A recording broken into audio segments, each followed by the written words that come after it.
એની પહેલાં હું ડાયમંડની અંદર ઘાટ કરતો. તો ડાયમંડની અંદર ઘાટ કરતો હીરાની અંદર. તો હીરાની અંદર એવું હતું કે 2008ની અંદર મંદી આવી હતી. તો ત્યારે હું 5000 જોબની અંદર એમ્બ્રોઇડરીમાં ત્યારે તેજી હતી. તો એમ્બ્રોઇડરીની અંદર હું સાડી સકેલવા જતો. તો મેં કીધું 8000 કરી દો. મેં કીધું તો મને કે તમારું મોઢું નથી 8000નો, કે કિલો સિંગ લઉં, 5-5 રૂપિયાના પાઉચ બનાવું.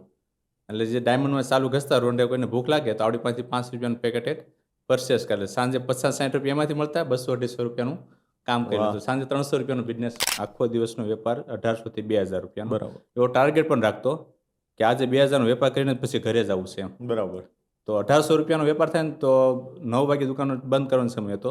તો દુકાન પર બેસતો, તો બાજુમાં ગલ્લો હતો, ત્યાં કોઈ રોજ વેપારી આવતા કસ્ટમર માવો ખાવા. તો એમ કે સંજયભાઈ આજ કેમ મોડું છે, 9:30 થઈ ગયા. તો હું કહું 200 રૂપિયા જે ઘટે છે. ત્યારે હું જાંબુડાના પાન આવે, રાવણાના પાન, કાચા પાન, એની અંદર સિંગનો ભૂકો કરીને, બાવળીના પૈડા, ચટણી મીઠું નાખીને 3 બાકસની સાપ આપે તો હું એક પાન આપતો, અથવા 2 લગી આપે તો હું પાન આપતો. કેટલી રન જોશે, ભારે હાલ છે. જ્યારે ઓપનિંગ કર્યું ત્યારે તમે નહોતા બોલતા, તમે યાદ રાખજો. આજે તમારા ધંધામાં નથી ગ્રાહક આવતા તો કસ્ટમરને મેં વાયદો આપેલો છે, રેડિયો કેક તમને મળી જશે. તો વરાસા બ્રાન્ચ ઉપર મારી કેક ન હોય તો કતારગામ બ્રાન્ચ હું લઈને આપું છું. ભલે મારા 100 રૂપિયા પેટ્રોલ પણ જતા રહે, મને નફામાં 50 રૂપિયા હોય, 100 પેટ્રોલ ખસે ને 8 વાગે કેક એને હું આપી દઉં છું. તો આખો દિવસમાં 5-6 ઓર્ડર હોય ને વખતે, તમારા છોકરીનો એક જ બર્થડે હોય તો આપણને એમ થાય કે ભાઈ 4 છોકરાનો બર્થડે, છોકરીનો એક, તો અમે 4 છોકરીનો બર્થડે નહીં આવતા હોય. તો આપણે એમ થયું કે ભાઈ છોકરીના પિતાશ્રીને જે દીકરીનો કેકનો ખર્ચો હોય ને એ ન થાય, અને એ ખર્ચો હું આપીશ. કે કસ્ટમર અંદર શું નાખો છો, કેવી રીતના નાખવો છે, કેટલું નાખે છે, અને એ ટાઈપનું મેં જેન બનાવવાનું શરૂ કર્યું. અને એ જ દીકરીઓના આશીર્વાદથી મારે કેકના બિઝનેસમાં દાણાસેનામાંથી ડાયવર્ટ થઈ ગયો અને કેકની અંદર આવી ગયો. કેકની અંદર આવી ગયો એટલે કહેતા નથી કે આપણે નાખવું નથી પડતું, જેટલું દેવું ડબલ થઈને આવે. વાહ. આજે આજની તારીખમાં મારે ત્યાં રોજ બધી જ બ્રાન્ચ ઉપરથી 100 દીકરીઓના કેકના જન્મદિવસ ઉજવાય છે. નમસ્કાર દોસ્તો, યોગેશ વિરડિયા યુટ્યુબ ચેનલમાં આપ સર્વનું હાર્દિક સ્વાગત છે. જો તમે ઝડપથી અને લોકોના જીવનમાંથી પ્રેરણા લઈ અને તમારા જીવનને સફળતાપૂર્વક આગળ વધારવા માંગો છો તો અત્યારે જ આ ચેનલને સબસ્ક્રાઈબ કરો. આપણે છેલ્લા 2 એપિસોડમાં અલગ અલગ વ્યક્તિઓને મળ્યા, એમના જીવનમાંથી ઘણું બધું શીખ્યા. આજે આપણી વચ્ચે આજનો આપણા શોમાં, ધ મની માસ્ટરી શોમાં આજે આપણી વચ્ચે ઉપસ્થિત છે સંજયભાઈ ચોડવડિયા, કે જેઓ કેકના બિઝનેસ સાથે જોડાયેલા છે, બેકરીના બિઝનેસ સાથે જોડાયેલા છે.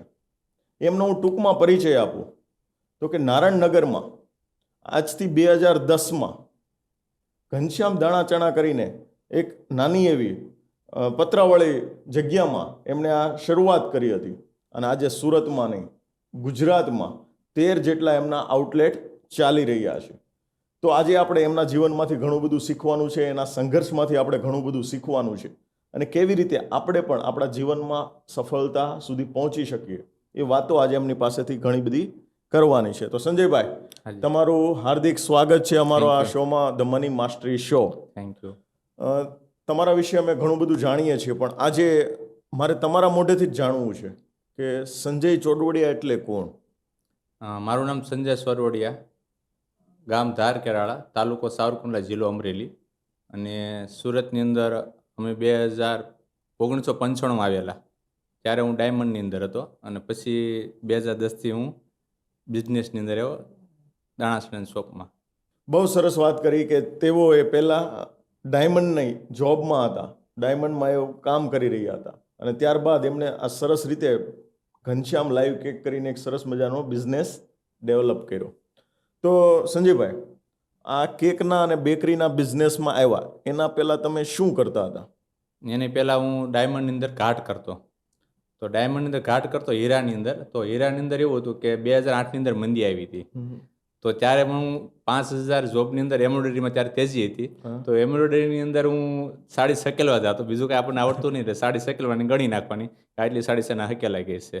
અને 2000 થોડીક પછી તેજી આવી 9માં, તો ડાયમંડમાં ગયો તો મારા મિત્રને ત્યાં જ બેઠો. તો મને કહેતો મારો પગાર તે 7000 હતો. તો દિવાળીએ 5000નો પગાર વધે વેકેશન પછી. તો મને એમ થયું કે મારો પગાર 8000 થશે. મુહૂર્તમાં ગયો, મને કે તારો પગાર 7500 થયો. તો મેં કીધું 8000 કરી દો. મેં કીધું તો મને કે તમારું મોઢું નથી 8000નો. તો પછી એવું વિચાર્યું મેં કે મારે બિઝનેસ કરવો હોય ને તો આપણે લોકોને એમનું કહીએ કે મને એટલું આપો. એમ આપણે લોકોને આપણે બિઝનેસમાં આપણી કળાથી કસ્ટમરને જે જોતું ને આપી શકીએ. Yes. કસ્ટમર માગશે 500 ગ્રામ 500 ગ્રામ આપીશું, તો વધારે આપવાની કોશિશ કરશું. આમાં તો સોચવાની વાત છે. આમાં મારે નોકરી કરી બિઝનેસનો મેં વિચાર કર્યો, યસ અને બિઝનેસનો વિચાર નથી આવ્યો કે મારા મામા દાણાસણાની દુકાન હતા. જ્યારે ડાયમંડમાં હું જતો ત્યારે પણ બિઝનેસ જ કરતો. કઈ રીતના કે કિલો સિંગ લઉં, 5-5 રૂપિયાના પાઉચ બનાવું. એટલે જે ડાયમંડમાં ચાલુ ઘસતા રોંડે કોઈને ભૂખ લાગે તો આપણી પાસેથી 5 રૂપિયાનું પેકેટ એક પરચેસ કરે. સાંજે 50-60 રૂપિયા એમાંથી મળતા, 200-250 રૂપિયાનું કામ કર્યું હતું. સાંજે 300 રૂપિયાનો બિઝનેસ નોકરી વખતમાં પગાર પૂજી રહેતો. મિત્રો, આ છે બિઝનેસમેનનું લોહી. ઇટ મીન્સ કે ડાયમંડમાં નોકરી કરતા હતા છતાં પણ ત્યારથી એમણે નાનકડી રીતે શિંગદાણા વેચી અને બિઝનેસની શરૂઆત કરી હતી. અને જોતજોતામાં સુરતમાં તેમના 10 જેટલા આઉટલેટ છે, અને સુરતની બહાર એટલે કે ગુજરાતમાં 3 જેટલા આઉટલેટ્સ એ સફળતાપૂર્વક ચલાવી રહ્યા છે. તો મિત્રો, અહીંયા સુધી પહોંચે ને તો કોઈ વ્યક્તિ એવો નહીં હોય કે જેના જીવનમાં કોઈ સંઘર્ષ ના આવ્યો હોય. તો સંજયભાઈ, મારે તમને એ પૂછવું છે કે તમે દાણા ચણા 50-60 રૂપિયાના લેતા હતા કિલો, અને એમાંથી વેચવાની શરૂઆત કરી હતી. હીરામાં નોકરી કરતા હતા. તો અત્યાર સુધી તમે પહોંચ્યા, અત્યારે 13 જેટલા તમારા આઉટલેટ્સ ચાલી રહ્યા છે.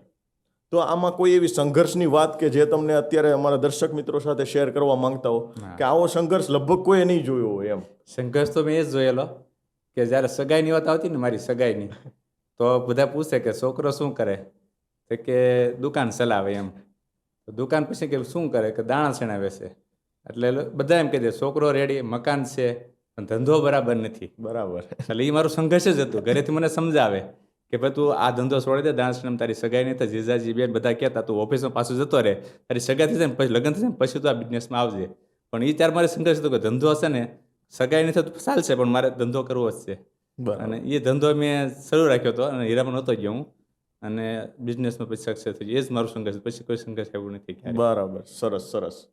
મિત્રો, એમને પરિવારના લોકો પણ સજેશન આપતા હતા કે ભાઈ તું ધંધો બદલી નાખ, આપણી પાસે ઘણું બધું સારું છે, પણ આપણા ધંધાના કારણે આપણો વ્યવહાર નથી થતો. છતાં પણ એ માણસ છે ટકી રહ્યા, કે જેને કારણે આજે તમે સફળતાપૂર્વક આટલા ઊંચાઈ સુધી પહોંચી શક્યા છો. સંજયભાઈ, આજે છે ને આપણે જોઈએ છીએ, આજે જેટલા બી યુવાનો કામ કરી રહ્યા છે, જેટલા બી લોકો કામ કરી રહ્યા છે, દરેક વ્યક્તિને રાતોરાત સફળ થઈ જવું છે. દરેક વ્યક્તિને સફળતા રાતોરાત જોઈએ છે. આજે આપણે છે ને યુટ્યુબમાં સૌથી વધારે સર્ચ શું થાય છે, ગૂગલમાં સૌથી વધારે સર્ચ શું થાય છે, તો કે how to make 1 million in 3 months. 3 મહિનામાં કરોડપતિ કેવી રીતે બની શકાય, 6 મહિનામાં લાખો રૂપિયા કેવી રીતે કમાઈ શકાય. તો આજે લોકોને શોર્ટકટમાં પૈસા કમાવાની વધારે લાલચ છે. એના વિશે તમારું શું કહેવું છે? હું મારો પોતાનો અનુભવ કહું તમને, કે જ્યારે બિઝનેસ શરૂ કરે ને, જ્યારે ઓપનિંગનું હોય ને, ઓપનિંગ આપણું, ત્યારે મારે 750 રૂપિયાનો વેપાર આવ્યો હતો. ઓપનિંગના દિવસે? હા, ઓપનિંગ દિવસે એટલે વેપાર આવ્યો. 1 વર્ષ સુધી મારે 1800 થી 2000નો વેપાર આવતો. 1 વર્ષ સુધી સાંજે આખો દિવસનો વેપાર 1800 થી 2000 રૂપિયાનો. બરાબર. એવો ટાર્ગેટ પણ રાખતો કે આજે 2000નો વેપાર કરીને પછી ઘરે જવું છે એમ. બરાબર. તો 1800 રૂપિયાનો વેપાર થાય ને, તો 9 વાગે દુકાન બંધ કરવાનો સમય હતો. તો દુકાન પર બેસતો, તો બાજુમાં ગલ્લો હતો, ત્યાં કોઈ રોજ વેપારી આવતા કસ્ટમર માવો ખાવા. તો એમ કે સંજયભાઈ આજ કેમ મોડું છે, 9:30 થઈ ગયા. તો હું કહું 200 રૂપિયા જે ઘટે છે વેપારમાં, ટાર્ગેટ 200 2000નો વેપાર કરવો છે એમ. 2000 થાય ને તો જ ઘરે જવું છે. તો એ લોકો એમ કહેતા તો 2000 રૂપિયા 200 નાસ્તો તું તું ઘરે જા.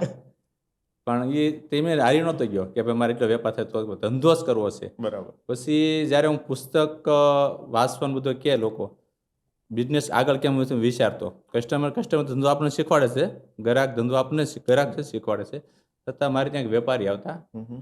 તો એ બિઝનેસ મને કે સંજય કેટલો વેપાર આવે? હું તો 2500 થી 3000 એવો વેપાર આવે છે, 2000 જ બધું.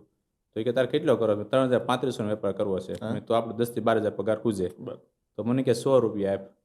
તો 100 રૂપિયા મને આપ્યા ને, તો એનું મેં લીધું પુસ્તક રિટેલર મહાયુદ્ધ, કે રિટેલ બિઝનેસ કેમ થાય, કે રિટેલ બિઝનેસની અંદર શું હોય, કે નાનું બાળક આવ્યું તો પહેલાના જમાનામાં કેવી રીતના હતું ગામડામાં, કે વડીલોની ઉંમર પ્રમાણે. અત્યારની પ્રથા અલગ છે, ત્યારની અલગ હતી. તો અત્યારની સિસ્ટમ પ્રમાણે પુસ્તક હતું રિટેલર મહાર બિઝનેસ, કે અત્યારે બિઝનેસ કેવી રીતના થાય, પહેલાનું નહીં. બરાબર. તો એની અંદર એમ હોય કે છોકરો દુકાને જાય તો પહેલાં એમ કહેતા શું લેવું છે, પૈસા લેવો છો, છૂટા લેવો છો, એટલે છોકરું ધરબાઈ જતું અને ત્યાં જાતું નહીં. અને પુસ્તક મેં લીધું ને 100 રૂપિયાનું રિટેલ, એમાં લખ્યું હતું કે કસ્ટમર હતો એની સાથે કેવી રીતના સ્માઇલ આપી, એને શું બાળક આવતો કેવી રીતના બોલાવવું, એ બધી એમાં લખ્યું હતું. પણ મારો વેપારી પુસ્તક વાંચવાથી 3500 પૂછ્યો તો 100 રૂપિયા પુસ્તક વાંચવાથી. એટલે શોર્ટ કમ તો નથી, પણ એમાં લખ્યું તેમ ધીરે ધીરે મારો વેપાર વધ્યો હતો. ડાયરેક્ટ એવું નથી કે પુસ્તક વાંચીને વળતી વેપાર નથી થતી ગયું. એમાં લખ્યું કે આ રીતના સ્માઇલ આપી, કસ્ટમરને આવકાર આપો, સાફ સફાઈ, દુકાન ડિસ્પ્લે 2-3 બદલવી પડે. તો એ પ્રમાણે બધું મારું આગળ બિઝનેસ વધ્યો હતો. શોર્ટકમમાં એમ મારે નથી થયું. મારે ત્યારે આઉટલેટ 2010થી અત્યારે થઈ છે, ડાયરેક્ટ નથી થતી. સો મિત્રો, આપણે સંજયભાઈ પાસેથી જાણ્યું કે ક્યારેય પણ સફળતા તમને શોર્ટકટમાં નથી મળતી. એમને પણ 13 આઉટલેટ સુધી પહોંચવા માટે 13 વર્ષ લાગ્યા છે. અને આજનો જે યુવાન છે ને એ વિચારે છે કે ભાઈ 1 વર્ષમાં કેમ મારા 10 આઉટલેટ થઈ જાય, 2 વર્ષમાં કેમ મારા 15 આઉટલેટ થઈ જાય. તો ક્યારેય પણ આટલી શોર્ટકટમાં કોઈને સફળતા મળે નહીં. અને તમે જો શોર્ટકટમાં સફળતા મેળવવા માંગો છો, ઇટ મીન્સ કે તમે ક્યાંક ને ક્યાંક ખોટા રસ્તા ઉપર જઈ રહ્યા છો. તો આપણે સંજયભાઈ સાથે આવા ઘણા બધા સવાલોની ચર્ચા કરવાની છે. તો ઝડપથી આ વિડીયોને મેક્સિમમ લોકો સુધી શેર કરો, જેથી કરીને સંજયભાઈના જીવનમાંથી લોકો કંઈક પ્રેરણા લે અને કંઈક લોકો પોતાના સફળતા સુધી પહોંચી શકે. સંજયભાઈ, આજે છે ને દરેક બિઝનેસમેન છે ને એ પોતાના બિઝનેસને ગ્રોથ કરવા માટે મથી રહ્યા છે, મહેનત કરી રહ્યા છે, છતાં પણ આજના જમાનામાં એમને સફળતા મળતી નથી. તો તમે ઝીરોથી, ઇટ મીન્સ કે તમે પતરાવાળી રૂમમાં દાણા ચણા વેચતા ત્યાંથી લઈને આજે 13 આઉટલેટ સુધી પહોંચ્યા. તો આજે જે અમારા દર્શકો છે જે બિઝનેસ કરી રહ્યા છે, એમને કોઈ પણ 3 લેસન તમારે આપવા હોય કે જે તમે તમારા બિઝનેસમાં ધ્યાન આપ્યું હતું અને એ જ ધ્યાન જો એ એના બિઝનેસમાં આપે તો ચોક્કસથી એને સફળતા મળે છે. તો એવા કયા 3 લેસન તમે એમને આપશો? પહેલું લેશન તો થાય કે તમને શેનો શોખ છે. વાહ, શોખ. હું જ્યારે નાનો હતો બિઝનેસનો પહેલેથી મને શોખ. 4થું ધોરણ જ્યારે ભણતો ત્યારે હું ઓલું જાંબુડાના પાન આવે, રાવણાના પાન, કાચા પાન, એની અંદર સિંગનો ભૂકો કરીને, બાવળીના પૈડા, ચટણી મીઠું નાખીને 3 બાકસની સાપ આપે તો હું એક પાન આપતો, અથવા 2 લગી આપે તો હું પાન આપતો. એટલે એ મને ત્યારનો શોખ. પછી ભણ્યો હું 7 જ. અફસોસ પણ નથી કે 7 ભણ્યો હું બિઝનેસમાં આગળ નથી જઈ શકતો, પણ શોખ મને ફૂલ.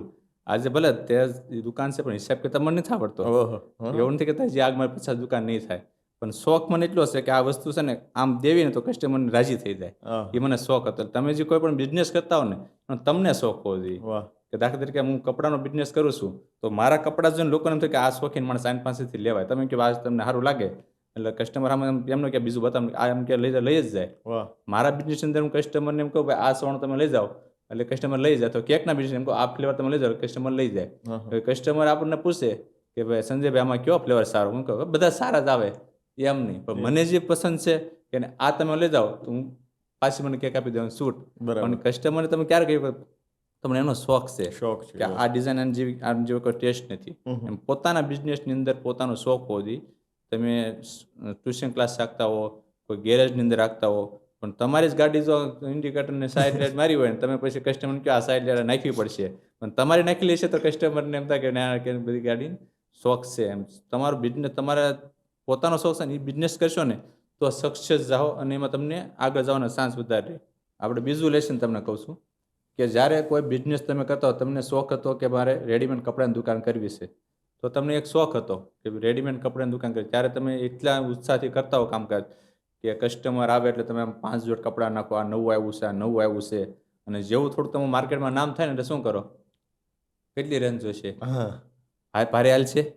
જ્યારે ઓપનિંગ કર્યું ત્યારે તમે નહોતા બોલતા, તમે યાદ રાખજો. આજે તમારા ધંધામાં નથી ગ્રાહક આવતા, જ્યારે ઓપનિંગ વખતે પહેલા ઘણા બિઝનેસ એવા હોય છે કે શરૂઆતમાં એનું ફાસ્ટ થઈ જાય, જ્યારે ઓપનિંગથી 2 મહિના સુધી બહુ સારું નામ થઈ જાય માર્કેટમાં, પછી પાછું ડાઉન થવા મળે. એનું કારણ શું છે કે આ તમે જ્યારે કસ્ટમર આવ્યું હોય ત્યારે વગર બતાવે તમે કહેવા મળે સર એટલા વાળું છે, એટલા વાળું. જ્યારે થોડું ખાલી જાય ને તો તમે કહો તમારે શું રેન્જ છે, તમે કેટલા વાળું લેશો, બરાબર, તમને આ ફાવશે. પછી તમે ખુરશી ઊભા થશો અથવા કેમ કે ભાઈ સ્ટાફને બતાડ. તો ઘણા લોકો તમે ઊભા જ કહી દે જો સામે પડ્યું છે જોઈ લો, આ એટલા વાળી રેન્જ છે જોઈ લો. પછી તમે એમ કહો ને તો આ તો એ તમને કાઢી આપે છે. તો પહેલાની ફિલિંગ છે ને એ ફિલિંગ ઠેઠ સુધી તમારે રાખવી પડે છે. કસ્ટમરની સાથે આવકારો કે પછી આવજો એ બધું તમારે સંબંધ રાખવા પડે છે. ત્રીજું લેશન આ હું પુસ્તકમાંથી જે હું શીખ્યો હતો, પુસ્તક સ્વરૂપે રિટેલમાં બિઝનેસની અંદર મેં યાદ છે જ મને કે કોઈ પણ કસ્ટમરને તમે એમ ફાયદો આપ્યો હોય કે ભાઈ આ વસ્તુ તમને હું એટલામાં આપી દઈશ, બરાબર, ઓર્ડર પણ લઈ લીધો માર્કેટમાં. આજે તમારે માનો કે સાડીનો બિઝનેસ છે, સાડીનો, તો સાડીનો ઓર્ડર તમે કાપડ બતાડ્યું ભાઈ આ 500 પીસ મારે જોશે, ભાવ તો કે 250, અને તમે કીધું ભાઈ શેઠ મળી જશે, અને એ ઓર્ડર આપીને ગયો તમને, અને પછી માર્કેટમાં તમે એની ખરીદી કરવા ગયા, ત્યાં જ તમને 260 ભાવ હોલસેલ વાળા કીધું અને તમે ઓર્ડર લીધો છે 250માં, બરાબર. તો કસ્ટમરને તમે એમ નહીં કહો કે ભાઈ ભાવ વધી ગયો છે અથવા નથી મળતું તો નહીં, એમાં 10 નુકસાની કરી પણ તમે કસ્ટમરને હાંસવો પડે. આવું એ પુસ્તકની અંદર હતું, બરાબર. કે આજે કોઈ કસ્ટમર મને એમ કહે કે આ વસ્તુ તમને રેડ વેલ્વેટ કેક, તો હું કસ્ટમરને કહું આ બની જશે. પછી હવે કદાચ મારી ત્યાં રેડી વેલ્વેટનું પંચ ખલાસ થઈ ગયું છે અથવા કારીગર પાસે ટાઈમ નથી ને જતો રહેશે અને ડ્યુટી પૂરી થઈ જાય તો કસ્ટમરને મેં વાયદો આપેલો છે રેડી વેલ્વેટની કેક તમને મળી જશે. તો વરાસા બ્રાન્ચ ઉપર મારી કેક ન હોય તો કતારગામ બ્રાન્ચથી હું લઈને આપું છું. ભલે મારા 100 રૂપિયા પેટ્રોલ પણ જતા રહે, મને નફામાં 50 રૂપિયા આવે, 100 પેટ્રોલ ખસે ને 8 રૂપિયા કેક એને હું આપી દઉં છું. એટલે કસ્ટમરને તમે જે વાયદો આપ્યો હોય ને પરફેક્ટ દેવો પડશે. નફો નુકસાન આમ નહીં જોવાનું, પણ કસ્ટમર રાજી થાય ને એ જ તમારો મેન ફાયદો છે. વાહ, બહુ સરસ 3 બિઝનેસ લેસન આપ્યા એમણે કે તમે જે પ્રમાણે ઓપનિંગ કરો છો, જે દિવસે પહેલા દિવસે તમારા ધંધા પર જે તમારો ભાવ હોય છે એ જ છેલ્લા દિવસ સુધી હોવો જોઈએ. તમે તમારા ગ્રાહકો સાથે જે કમિટમેન્ટ સાથે જોડાઓ છો એ જ કમિટમેન્ટ તમારી હોવી જોઈએ, તો તમે તમારા બિઝનેસમાં સક્સેસફુલ બની શકો છો. મિત્રો, હવે ઘનશ્યામભાઈની બહુ સરસ સેવાકીય પ્રવૃત્તિ વિશે આપણે વાત કરવાની છે કે એમણે અત્યાર સુધીમાં 51,000 જેટલી દીકરીઓને મફતમાં કેક આપેલી છે, ફ્રી ઓફ કોસ્ટ કેક આપેલી છે. આ ઇન્ડિયા બુક ઓફ રેકોર્ડમાં તેમનું નામ પણ નોંધાયેલું છે. તો આ ઇન્ટરવ્યુનો મારો સૌથી મનપસંદ સવાલ આ છે કે તમને આવો વિચાર કેમ આવ્યો કે ભાઈ આવું હું કરી શકું એમ? જ્યારે હું દાણાસણા વેચતો ને ત્યારે કેક હું રેડીમેડ બહારથી લાવતો.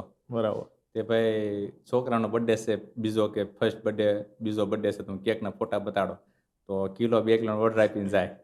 તો આખો દિવસમાં 5-6 ઓર્ડર હોય ને વખતે તો છોકરીનો એક જ બર્થડે હોય તો આપણને એમ થાય કે ભાઈ 4 છોકરાનો બર્થડે, છોકરીનો એક, તો અમે 4 છોકરીનો બર્થડે નહીં આવતા હોય. તો આપણે એ વખતે 2013ની 10-13ની વસાળ એવું હતું કે બેટી બચાવવાનું ભૂણ ત્યાં બધું બધા થતું. તો ત્યારે એવા કાર્યક્રમ મોરારી બાપુની કથા, બેટી બચાવવાની કથાઓ થતી.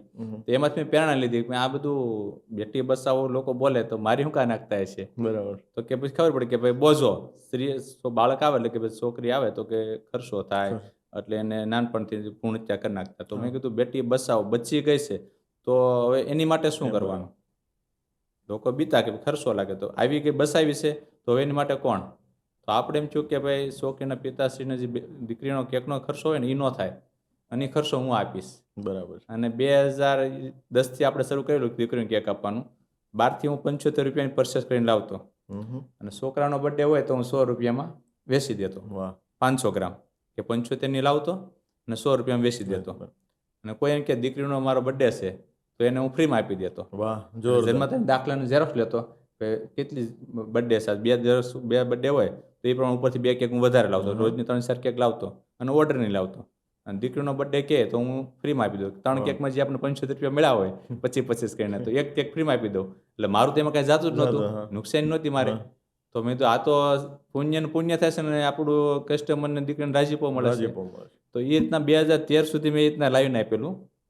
પછી હું જ્યાં કેક પરચેસ કરતો ને તો ત્યાં જે કારીગર હતો ને એમ કહેતો, શેઠ તમે કેક અહીં લેવા આવો છો બપોર ઉનાળામાં, ગરમીની કેક તમારી ઓલી એહરી જાય, તો એની માટે તમે કામ કરો ને, તમને ત્યાં સ્થળ ઉપર તમે નાનું ઓવન લઈને શરૂ કરો.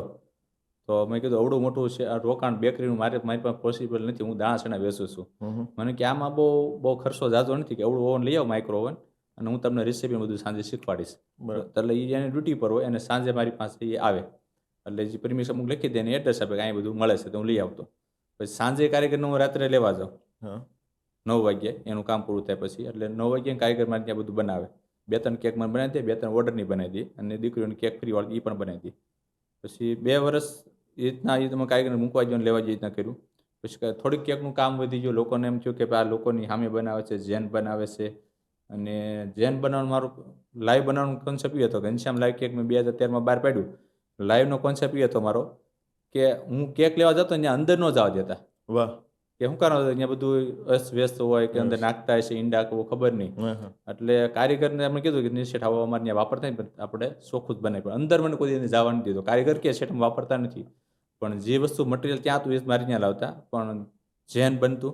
પણ મેં લોકોને વિશ્વાસ માટે શું કરવું, તો મેં લાઈવ કેક બનાવવાનું શરૂ કર્યું કે કસ્ટમર અંદર શું નાખો છો, કે રીતના નાખવો છે, કેટલું નાખે છે, અને એ ટાઈપનું મેં જેન બનાવવાનું શરૂ કર્યું. અને એ જ દીકરીઓના આશીર્વાદથી મારે કેકના બિઝનેસમાં દાણાસેનામાંથી ડાયવર્ટ થઈ ગયો અને કેકની અંદર આવી ગયો. કેકની અંદર આવી ગયો એટલે કહેતા નથી કે આપણે નાખવું નથી પડતું, જેટલું દેવું એટલું ડબલ થઈને આવે. વાહ. આજે આજની તારીખમાં મારે ત્યાં રોજ બધી જ બ્રાન્ચ ઉપરથી 100 દીકરીઓના કેકના જન્મદિવસ ઉજવાય, 100 દીકરીઓના. આજના દિવસે બી ચાલુ છે.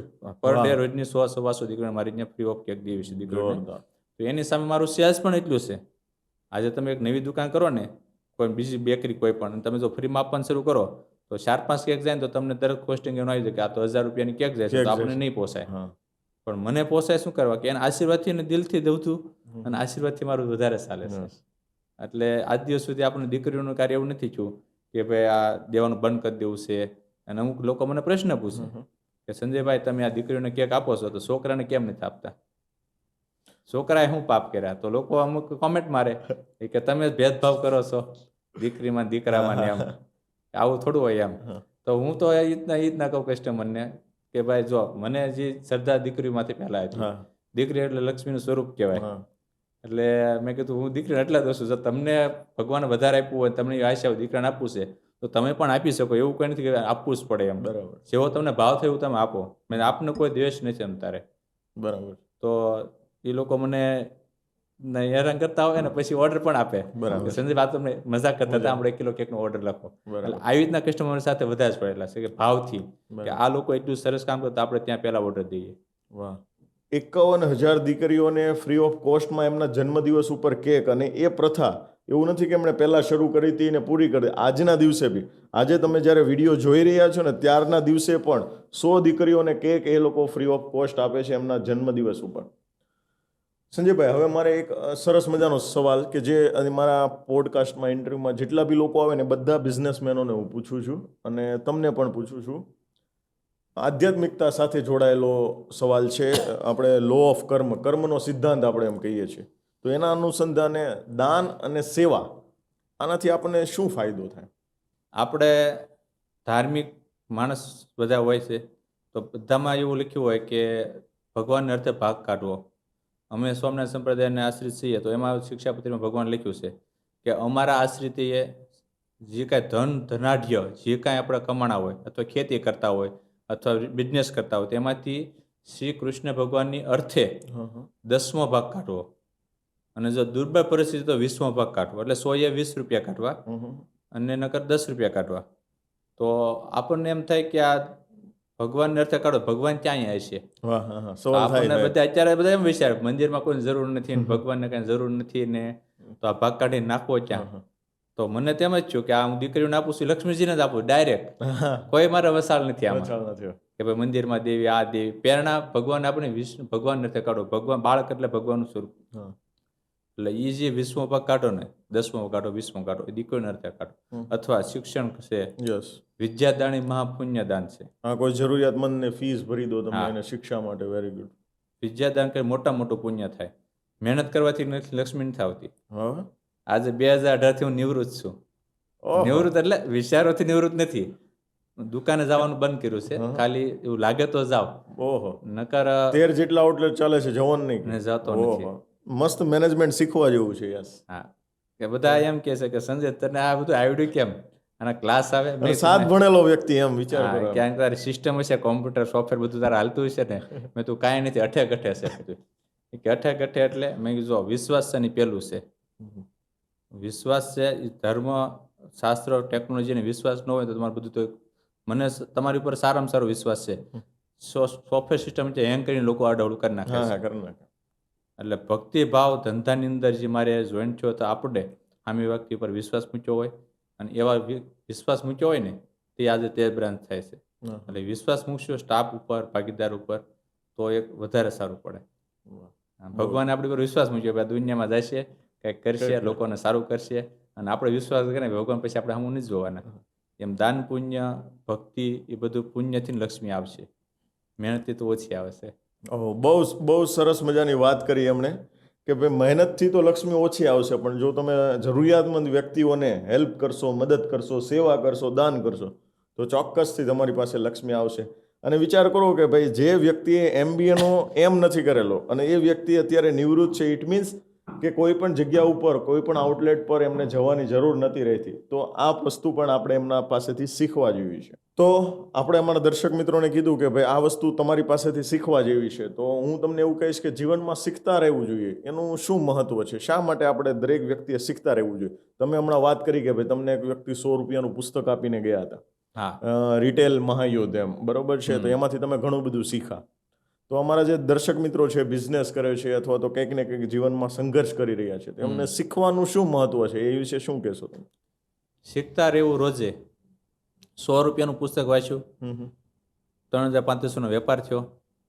જ્યારે થોડુંક 3500નો વેપાર થયો ને તો એમ થયું હજી કંઈક શીખવું છે. તમન્ના. એટલે ઈ વેપારી આવ્યો ને મને કે સંજય કેટલો વેપાર? મેં 3,3500નો આવે છે, કેટલો કરવો? મેં 5,000 થી 6,000નો કરવો છે. તો 5 થી કે 9,000 રૂપિયા આપ. 100 પહેલા લઈ ગયો તો જ્યારે પુસ્તક આપ્યું, પછી 9,000 રૂપિયા માંગ્યા. તો મેં 9,000 રૂપિયા આપ્યા એને મેં. તો મને કે તમારે હવે આવતા ગુરુવારથી અહીંયા ક્લાસ કરવા જવાનું, 3 કલાકનું સેશન હશે. એક ફેર તમારે ત્યાં જવાનું અઠવાડિયામાં અને એક ફેર લોકો તમારે ત્યાં આવશે. મિટિંગ ગોઠવી દીધી અને મેં બિઝનેસ કન્સલ્ટન્ટ બરાબર એવું મેં ત્યાં શીખ્યું. તો આપણને શું હોય કે બિઝનેસ એટલે કે મને બધું આવડે જ છે, બરાબર. મારે ક્યાં શીખવા જવાનું છે એમ. ઘણા એ રીતના હોય કે મને બધું આવડે જ હોય છે, છે. યસ. પણ ત્યાં મને એવું કહેતા કે ભાઈ સંજયભાઈ તમારા સ્ટાફ રાખવાનો છે. તો હું એવું મને મનમાં થતું આ તો નકો ખર્ચો કરાવે છે. તો મારી વાહ 10,000 વધે અને સ્ટાફ રાખવી કે 5,000 પગાર થાય. તો ઘરે મારે 5,000 જ દેવાનું, તેને કરતા ઓફિસમાં 7-8,000 તો પગાર હતો. તો મેં કીધું શીખવું તો છે કે એ બરોબર જ હોય તો જ અહીં લેવલે પહોંચી આવે ને એમ. તો મેં 4,000 રૂપિયા મેં કાકાને રાખ્યા હતા અને હું આમ બેઠો શેઠ તરીકે આમ. એટલે એ મને શીખવાડતું ત્યારે કે શીખતા રહેવાથી શું ફરક પડે ને એમ. કે તમે ટ્રાય મારો 5 દિવસ માણસ કોઈ રાખી જુઓ. તમે કાકાને રાખ્યા અને આવી રીતના બેસું એટલે કોઈ આવે સિંગ, હું કાકા ડીસો સિંગ. અરે વાહ. એટલે કાકા વજન કરીને આપે. એમ કે 2 પાણીપુરીનું પેકેટ. હું કાકા 2 પાણીપુરીનું પેકેટ. એટલે શીખ્યો અને અમલ કર્યું. શીખતું રહેવું અને અમલમાં પાછું મૂકતું રહેવું પડે. કે પુસ્તક તો સાંજે ઘણા વાંચી નાખતો, અમે વિચાર પછી ડેવલપ ન કરતો તો કામ નહીં. શીખતું રહેવું, પાછું ડેવલપ કરતું રહેવું, ટ્રાય મારવાની. આપણે કાઠિયાવાડી ભાષા હું ગાજરની પપોડી વાગે તો વગાડશું, વગર ખાઈ જવાનું, ત્યાં કોઈ ગોળીએ મારી દેવાનું. એટલે શીખતા રહેવું ને હારે પાછું ડેવલપ કરતું રહેવું પડે. આજે હું ઘણું શીખું ને તરત આજે ટ્રાય મારું કે આમ કર્યું હોય તો, અને થાય, ન થાય તો આપણે હાલી જાય. ન થાય તો જ્યાં હતા તો ત્યાં તો હતા જ. શીખતું રહેવું એનો મતલબ એ છે કે તમે વિચાર તો બધાને લોકો અત્યારે 30-30 સેકન્ડ રીલ્સ બહુ જોવે, શીખતા જ હોય કે આમાં કંઈક શીખશું, આમાં કંઈક શીખશું. બિઝનેસનું આવતું એવું નથી કે આપણે સીમત આવતું હોય, બિઝનેસના સારા સારા સુવિચાર આવતા હોય, પણ અમલમાં નથી મૂકતા. એટલે કોઈ પણ આખો દિવસમાં આખો દી મોબાઈલ જોવો ને એક જ નક્કી કરવાનું, આજે મને શું ગમ્યું. એ વળતે દિવસે તમારે આખો દિવસમાં બધી રીલ્સ હોય ને એ લખી નાખવાની કે મારા બિઝનેસમાં આ મને કામ આવ્યું. તરત વળતે દિવસે એકદમ ટ્રાય મારવાની. બરાબર. કે ભાઈ કેમ થાય છે, અને એ હાલી ગયું તો પાછું એનું ફોલો કરવાનું એ પેજને કે આમાં સારા સારા વિચારવાના મારી બિઝનેસની પ્રગતિ થઈ. મતલબમાં ખાલી વાંચી લેવાથી, જાણી લેવાથી ક્યારેય રિઝલ્ટ નથી મળતું. એક્શન લો તો તમને રિઝલ્ટ મળે એમાં. અને પ્લસ હું ભણ્યો 7 પણ કે ને ભણ્યા નથી પણ ગણ્યા છે ને ગોળ્યા થાય. તો આપણને ઇંગ્લિશ ન ફાવે તો અમુક જગ્યાએ સૂત્ર લખ્યા. હું દાખલા તરીકે હરે કૃષ્ણ કેમ્પસમાં આપણે હજીરા બાજુ વેસું ત્યાં હું એના કારખાનામાં ગયો હતો. તો અહીંયા ઇંગ્લિશમાં બોડી લખ્યું હતું, ડ્રીમ ને એવું કંઈક લખ્યું હતું. તો મેં તો આ શેઠ આ વાસીને મોટા થયા છે કે આ શેઠ આ વાસીને મોટા છે. હું લખ્યું ખબર નથી, પાસે ઉપર એમ ફોટો પાડી લીધો. બીજા આવીને બીજા બતાડે આ ફોટો હેનો છે. એ કેમ લખ્યું છે, સપનું જોવો અને પછી એને સાકાર કરો. સપનું જોવો ને પછી એને સાકાર કરો. તો મેં કીધું આ તો હું કરું જ છું. મેં કીધું આ તો ઇંગ્લિશમાં લખ્યું ખબર ન પડી કે હું વાંચું છું કે ભાઈ આ વાંચ્યું અને અમલ કરો. સાકાર કરો એટલે અમલ કરો. એ ત્યાં લખેલું હતું હરે કૃષ્ણ ડાયમંડની અંદર. એટલે શીખતું રહેવું પાછું અમલ કરતું રહેવું પણ હારે જોડવું પડશે આપણે. બરાબર. બહુ સરસ વાત કરી એમણે કે માત્ર ને માત્ર શીખતા રહેવાથી કંઈ નહીં થાય, તમારે એના ઉપર અમલ કરવો પડશે તો જીવનમાં ચોક્કસથી તમને સફળતા મળશે. એમને જ્યારે એક વ્યક્તિએ કીધું કે ભાઈ 9,000 રૂપિયા આપો, ત્યારે સામાન્ય રીતે એક બિઝનેસમેન વ્યક્તિ હોય ને એમ વિચારે ભાઈ મને મારા ધંધાની ખબર પડે કે એને વધારે ખબર પડે, આવું વિચારે છે. પણ આ જે માઇન્ડસેટ છે ને એ આપણો પોર માઇન્ડસેટ છે. કોઈ વ્યક્તિ, તમે જે તમારો બિઝનેસ કરો છો તો ત્યાં તમે તમારા માઇન્ડસેટથી વિચારો છો અને કોઈ વ્યક્તિ તમને આવીને ગાઈડ કરે તો એના માઇન્ડસેટથી વિચારતું હોય છે. તો ગમે ત્યારે શીખવા માટે જે કંઈ બી ખર્ચ આવતો હોય તો એના માટે હંમેશા રેડી રહેવું, એ આપણને સંજયભાઈ પાસેથી શીખવા મળે છે. સો સંજયભાઈ, અમારા દર્શક મિત્રોને તમારે લાસ્ટમાં એક વાક્યમાં કોઈ સંદેશ આપવો હોય તો શું આપશો? બિઝનેસ મિત્ર તો હોય જ.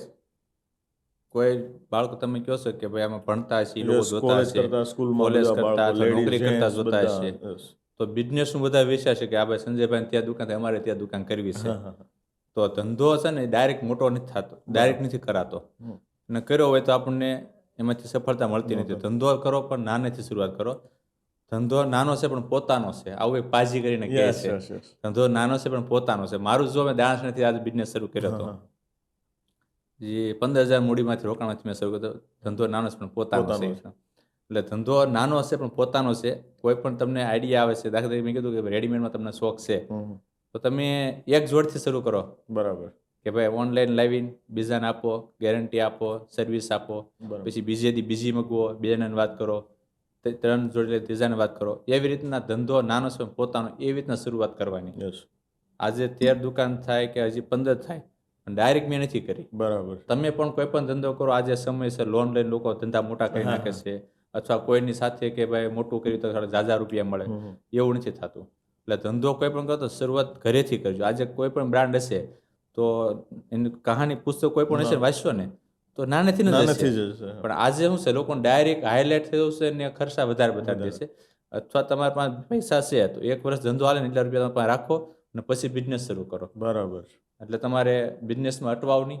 સો સંજયભાઈ આપણને બહુ સરસ મેસેજ આપ્યો કે તમે કોઈ પણ બિઝનેસમાં આગળ વધો છો તો એકદમ ધીમે ધીમે, ડાયરેક્ટ મોટા બનવાની સપના જોવાના નથી કે મારો ધંધો ડાયરેક્ટ હું 2 મહિનામાં 3 મહિનામાં અથવા તો હું ડાયરેક્ટ આટલા પૈસા લોન ઉપર લાવીને ડાયરેક્ટ મોટો ધંધો કરું. ઓકે, સો નાનેથી તમે આગળ વધશો તો એટલી જ તમને વધારે સફળતા મળશે. તો મિત્રો, આપણે સંજયભાઈ પાસેથી ઘણું બધું શીખા. એમના જીવનમાંથી આપણે ઘણી બધી એક્શન લેવાની છે. સંજયભાઈ કીધું એમ કે આ વિડીયો જોઈ લેવાથી, જાણી લેવાથી ક્યારેય સફળતા મળશે નહીં, પણ આમાંથી કયા મુદ્દા છે કે જેને તમે તમારા બિઝનેસમાં, જીવનમાં એપ્લાય કરી શકો છો, તો જ તમને સફળતા મળશે. મિત્રો, જો આ વિડીયો, ઇન્ટરવ્યૂ તમને સારું લાગ્યું હોય તો તમે તમારા મિત્રો સુધી એને પહોંચાડો, શેર કરો, કે જેથી કરીને આ પોડકાસ્ટમાંથી, આ ઇન્ટરવ્યૂમાંથી ઘણા બધા લોકો પ્રેરણા લઈ શકે અને પોતાના લાઈફને ચેન્જ કરી શકે. તો સંજયભાઈ, તમે તમારો બહુમૂલ્ય સમય અમારી આ દર્શક મિત્રો માટે આપ્યો, અમારા ચેનલ માટે આપ્યો, એ બદલ આપનો ખૂબ ખૂબ આભાર. Thank you very much. આભાર.